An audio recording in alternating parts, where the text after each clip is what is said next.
Hello guys, welcome to my YouTube channel Educational Hub.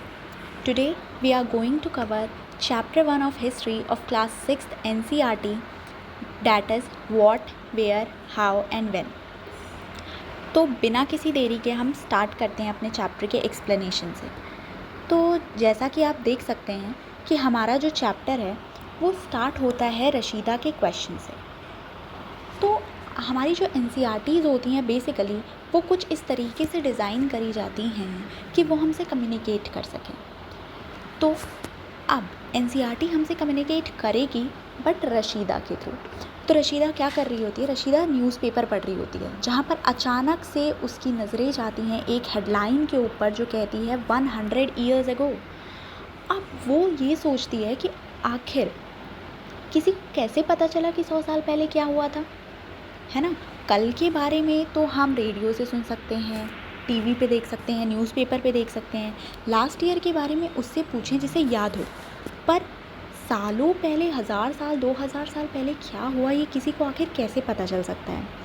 तो अब देखो, मेजर क्वेश्चन ये नहीं है कि कैसे पता चला। अब अगर हम अपना कोई भी बिल्डिंग ब्लॉक बना रहे होते हैं तो हम सबसे पहले बेसिक क्वेश्चन से स्टार्ट करते हैं। तो हमारा बेसिक क्वेश्चन क्या होना चाहिए? बेसिक क्वेश्चन हमारा ये होना चाहिए कि आखिर हमें पास्ट के बारे में क्या क्या चीज़ें मालूम हैं, हमें क्या क्या पता है। तो देखो, हमें बहुत सारी चीज़ें पता है कि लोग क्या खाते थे, कैसे कपड़े पहनते थे, और तो और कैसे घरों में रहते थे।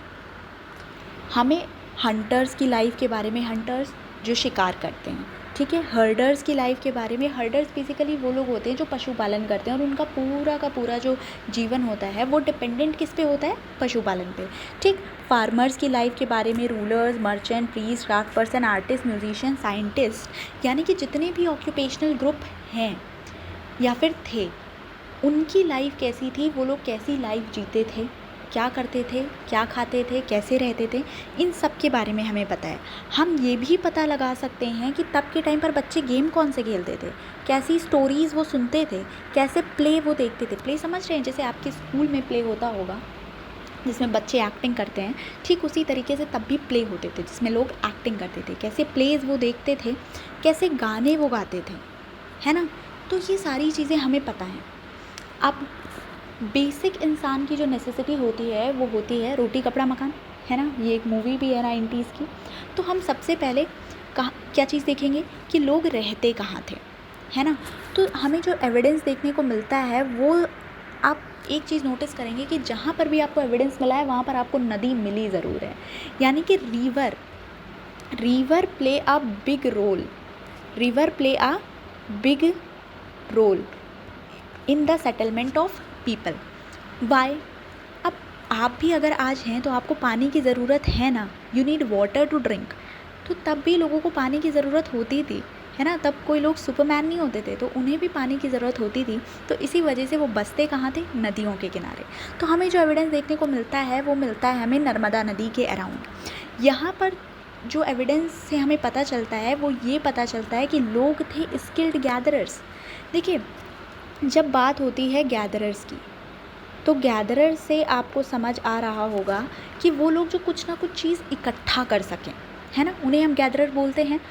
वर्ड से ये चीज़ क्लियर है। पर जब बात होती है स्किल्ड गैदरर्स की, तो स्किल्ड गैदरर्स से हमारा क्या मतलब होता है?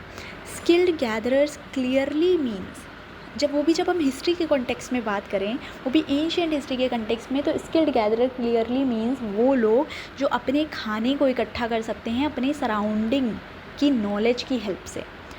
अब क्या तब भी स्कूल होते थे जो लोगों को सराउंडिंग का नॉलेज था? नहीं, तब कोई स्कूल्स वगैरह नहीं होते थे, क्योंकि तब तो लोग अपने एंशिएंट टाइम में थे, यानी कि आदिवासी, आदि मानव जिन्हें हम कहते हैं। आदिवासी भी नहीं, आदिवासी तो आजकल की ट्राइबल कम्युनिटीज़ हैं, पर हम आदि मानव कह सकते हैं। उनके सराउंडिंग में क्या था? जंगल। तब इंडस्ट्रीज़ वगैरह नहीं होती थी, जंगल होते थे, यानी कि जंगल के पेड़ों के बारे में कौन से फल वो खा सकते हैं, कौन से फल को वो नहीं खा सकते, इन सब के बारे में उन्हें नॉलेज होती थी।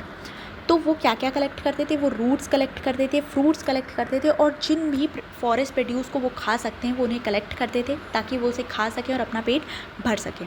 साथ ही साथ देखिए, कभी कभार ऐसा होता है ना कि फ्रूट्स वगैरह नहीं हो पाते। एक ऐसा सीज़न होता है मान लीजिए जिसमें फ्रूट्स नहीं हो रहे हैं, या फिर जिस एरिया में वो लोग रहते हैं उस एरिया में मान लीजिए ठंडी के मौसम के पेड़ नहीं हैं, तो वहाँ पर ठंडी के मौसम के में फ्रूट्स नहीं हो रहे हैं। तो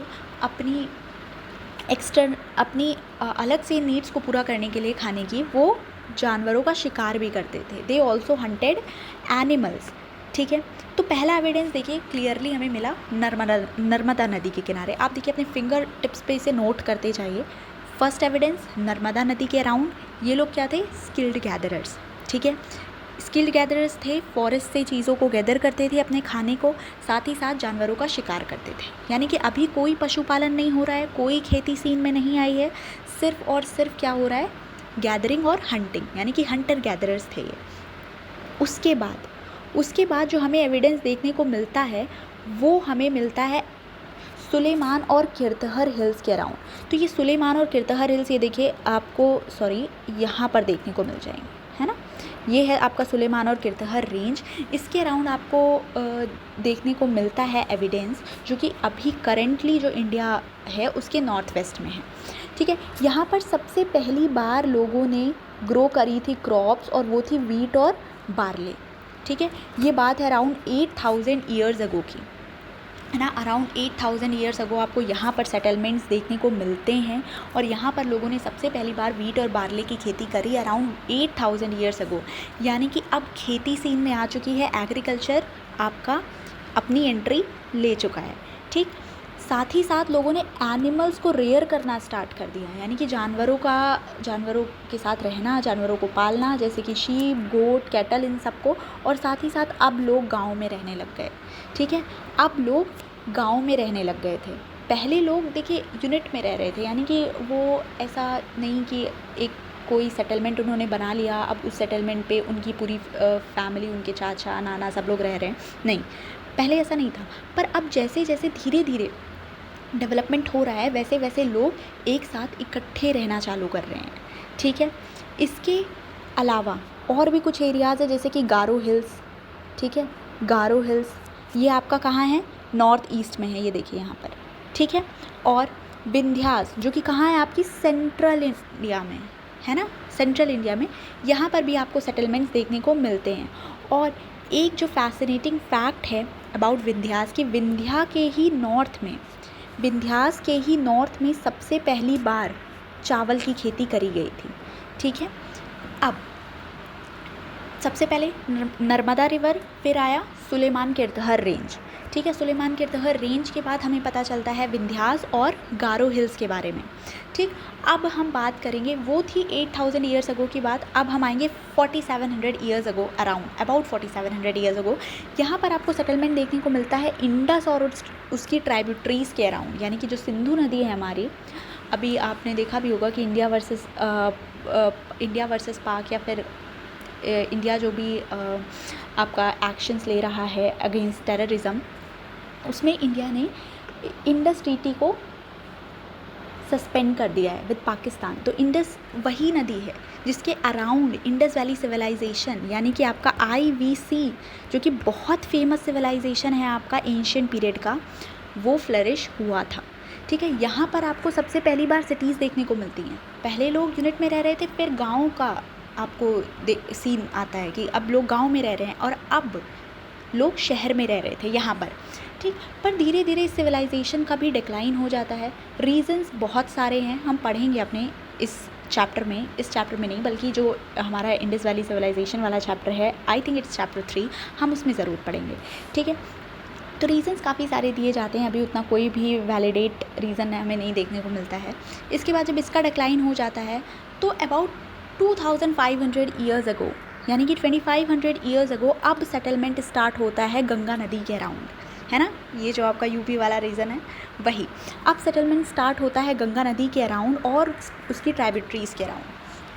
ठीक है, इसके अलावा हमें सी कोस्ट के अलॉन्ग भी सेटलमेंट्स देखने को मिलते हैं। ठीक है, अब अभी तो आपने वैसे एंशिएंट हिस्ट्री पढ़ी नहीं है, पर जब आप आगे पढ़ेंगे तो आपको पता चलेगा कि एंशिएंट किंगडम्स की बात हो, वो भी गंगा रिवर के अराउंड, और मगध की बात ना हो, ये तो हो ही नहीं सकता, है ना। तो आज का जो आपका करंट स्टेट बिहार है, वो पहले के टाइम पर मगध था, ठीक है।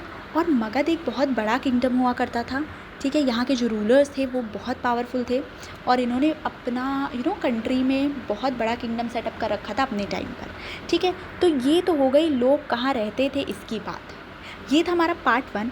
हम अपने पार्ट 2 में कवर करेंगे कि लोग ट्रैवल क्यों करते थे, कैसे ट्रैवल करते थे, उनके ट्रैवल का रिज़ल्ट क्या हुआ, साथ ही हमारी कंट्री का नेम कैसे पड़ा, इंडिया और भारत, ठीक है। फर्दर हम अपने नेक्स्ट पार्ट में देखेंगे कि कौन कौन से हिस्टोरिकल सोर्सेज हैं जिनसे हमें ये पता चलता है कि पास्ट में हमारे कौन कौन से इवेंट्स हुए थे। तो आज के लिए बस इतना ही। Thank you so much.